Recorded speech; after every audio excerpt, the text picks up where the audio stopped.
Mimi majina yangu kamili naitwa Omari Salum Hamisi, Mheshimiwa Diwani Manispaa ya Singida, kata Kindai. Eneo ambalo tuko hapa waandishi wa habari tulikuwa tunasimama nikizungumza kama Mheshimiwa Diwani wa kata Kindai. Jana wakati wa uwasilishaji katika baraza letu la halmashauri nilisimama na kutoa hoja ya kuzungumzia eneo hili ambalo tulisimama hapa. Hili eneo ni la kilimo na mifugo. Ile eneo limepata hati miliki ya kisheria ya serikali ambalo lina takribani kama miaka 30 toka wamekabidhiwa eneo hili serikali. Lakini kutokana na hali halisi ya kukua kwa mji na mwendelezo wa mji wa Manispaa ya Singida, eneo hili sasa limekuwa hatarishi kwenye maisha ya binadamu. Eneo hili sasa limekuwa kichaka cha watu kuficha mali za uwizi. Eneo hili limekuwa eneo la watu kugeuza kama ni dangulo la watu kuja kufanya mambo ya zinaa kwa kipindi cha usiku. Na kama unavyoziona hizi nyumba mbili ambazo ndio zilikuwa nyumba za eneo hili kama hifadhi ya mifugo zamani, sasa hili eneo pia limekuwa ndio kama vile dangulo la watu kufanya matendo yasiyo mazuri. Kwa hiyo rai yangu kama Mheshimiwa Diwani na wananchi wangu ambao wameniagiza wa kata Kindai, wanaomba basi serikali kama ile eneo hili hawahitaji tena kuliendeleza, basi eneo hili ligeuzwe matumizi ili angalau sasa wananchi wapewe ile eneo, lipimwe viwanja ili eneo sasa liwe makazi ya watu na liweze kuwa endelevu katika mji wetu wa Singida. Kutokana na hali ambayo iko sasa hivi, hadi ukiangalia ni kilomita 3 tu kutoka mjini kuingia eneo hili, yani tayari kuna makazi ya watu alafu tayari kuna msitu. Pia usiku hapa nimeshakuwa ni hatari. Unakuta wanyama kama fisi, simba wameshakuwa wengi, fisi watu wanaogopa kutembea usiku, fisi wako wengi sana katika eneo hili. Kwa hiyo naomba basi kutokana na hali kama hii, mwenye dhamana ya serikali, mwenye maamuzi ya kufuta hati ni Mheshimiwa Rais. Basi kwa hili basi naomba basi wananchi wa Singida, wakazi wa kata Kindai, wanaomba basi kazi iendelezwe, na kama aliendelezwe basi lipimwe iwe makazi ya watu ili kuondokana na hivi ambacho adha wananchi wanaipata. Basi naomba basi lichukuliwe na lifanyiwe kazi na serikali iliyokuwa madarakani. Fursa nyingi, kwa sababu tukisema fursa nyingi sasa hivi tunaweza tukajenga soko la kimataifa hapa, kwa sababu sisi tuna mazao kama zao la alizeti.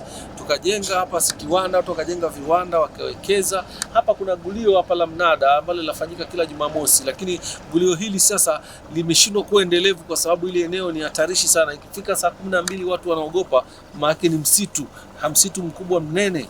Kwa hiyo tunaomba serikali ione, kwa sababu eneo zaidi ya hekari 100 iko ndani. Sasa ndio watu wanaweza wakajenga viwanda, wanaweza wakawaje wawekezaji wakaweka mahosteli wakafanya nini. Kwa hiyo vipote vinaweza vikafanyika. Tenganisha sisi pia ni manispaa, lakini ngambo ya pili tayari kuna muendelezo, naona kama makazi ya watu yameshaanza. Na pia eneo la pili ni kata nyingine, kata jirani, kata ya Misuna, lakini pia tayari kuna muendelezo na tayari wamekwisha pima. Na ukiangalia upande wa pili tayari wameshajenga chuo cha utumishi, wameshajenga mahakama ya mwanzo, wameshajenga wizara ya maliasili na wamejenga wizara ya maliasili. Kwa hiyo huku tayari upande wa ngambo ya barabara kuna muendelezo, lakini ngambo ya barabara ukienda kuna kiwanda cha kimejengwa, kiwanda cha maji yanaitwa Ngaida, maji safi ya kunywa na wananchi wameshapata. Sasa ukiangalia upande wa kata ya Kindai, yani mimi nimeachwa na msitu kwa muda tangu nimeingia udiwani miaka 10, bado naendelea kutunza msitu na mafisi wameendelea kuwa hapo katika eneo hili. Kwa hiyo tunamaanisha kwamba wakazi wa jirani zako wanapata adha kuwepo wa hivi eneo. Wakazi wa jirani wanapata adha kwa sababu wanaona kwa nini sasa tunaendeleza mji. Ili eneo lilikuwa la kuhifadhi mifugo, inapumzika mifugo. Sasa tuko ndani ya manispaa, mifugo sasa hivi hairuhusiwi kutembea na mifugo sasa hivi hairuhusiwi kuzurura. Kwa hiyo naiomba serikali kwa lile lengo lililokuwa mwanzo, sasa walibadilishe matumizi yawe makazi ya watu wajenge kwa jinsi master plan itakavyoelekeza kwa eneo hili. Lakini huwezi kugeuza eneo hili tena likawa mashamba, huwezi eneo hili ukageuza kwamba hichi ni kituo cha kupumzikia wanyama kama hapo awali, mnyama mifugo tuseme, haiwezi kuwa tena hili. Kwa hiyo moja kwa moja sasa eneo hili sasa ni uwekezaji, liwe viwanda, liwe nini, liwe makazi, ndio sasa muda wake umefika. Lakini kusema sasa kwamba tukawa mjini kutoka katika eneo hili tena kuna msitu na kuna mafisi na kuna eneo hatarishi, ni kitu ambacho ni hatari sana kwa makazi ya binadamu. Na hili eneo maarufu kama eneo gani? Hili eneo hapa ni maarufu ni mnadani. Yaani wakazi wa manispaa siku ya Jumamosi na Jumapili huwa wanapenda kuja kuchoma nyama, kwa sababu wamekuja tu wanaona ni eneo limekuwa muda mrefu. Basi manispaa wameomba kwamba litumike tu kwa watu kupata kitoweo siku ya Jumamosi. Lakini moja kwa moja wanasema mnada kwa Mohamed. Asante sana.